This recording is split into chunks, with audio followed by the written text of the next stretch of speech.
Hi and welcome to this tutorial with precision masks. Before we continue with the tutorial, I just want to say that if you're looking to come out with professionally exposure blended images, please check out my course next to this video, Exposure Blend Like an Expert, and that will teach you all you need to know about exposure blending.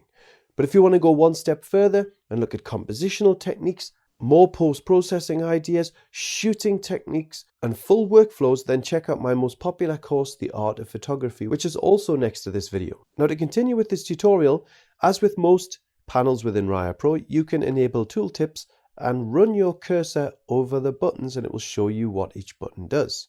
Now, if you have multiple exposures in Photoshop open like this that you want to blend together, to stack them, we go to the Raya Pro Hub and press Stack. And now we have our exposures as layers. And I'm going to put the brighter exposure on the bottom and the darker exposure on top. And I want to blend these two, so I want to keep the information in the brighter exposure in the foreground, but take the sky from the darker exposure and blend it in. Now with precision masks, all we need to do is select our layer. So I'm choosing the dark exposure. So I press Auto Dark. And when that's done, you'll see a folder called Precision Masks, and you should have this, and your image should be blended. It might not look like a good blend, it might look quite bad, but don't worry about that, keep watching this video. So here it actually looks fine. Now if we press these buttons, we can cycle through 6 different masks that our precision masks have created. And these are the exact same luminosity masks that we create in Instamask. The difference between Instamask and precision masks is that we are applying the masks in real time, so we can see what they look like on our images.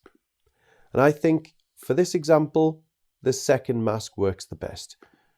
The first one looks a little bit too dark. Now if you want to adjust the mask, you can just press Edit, and then you can see the mask and you can adjust it with this levels layer.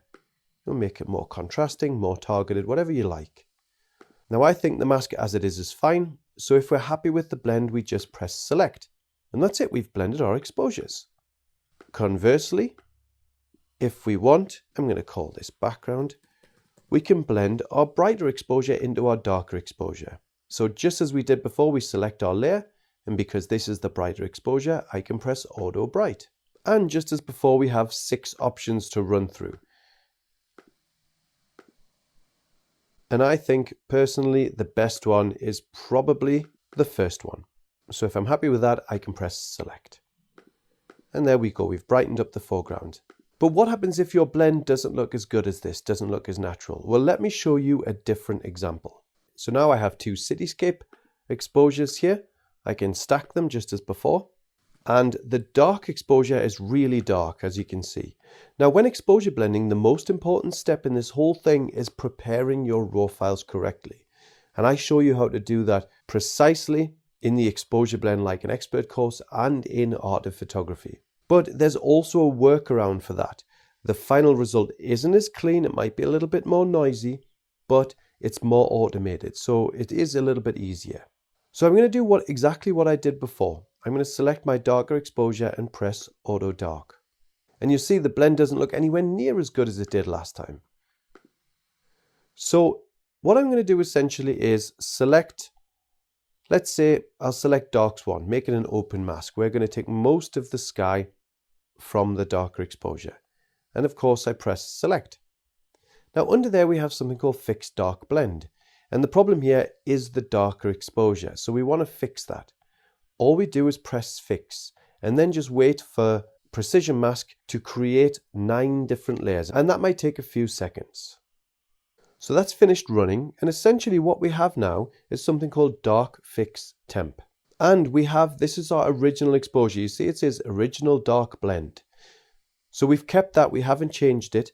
And now what we want to do is cycle through these numbers, just as we did before, and we're going to decide which one looks best. So if I press 2, we can see if that's any better. I don't think so. If I press 3, each time we're cycling up through these layers. And it's getting better and better. And now we want this to be, the sky to be brighter, but not too bright. We don't want to lose too much information there. So I think the best one here is 8. If we're happy with that, we just press Select. And when we're done, we still have our original darker exposure, so that hasn't been altered in any way, but now we have a new layer called Dark Blended Fix. And there's before and after.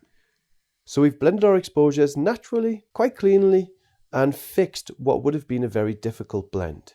So I hope you found this tutorial useful. Thank you very much for watching, and I'll see you next time.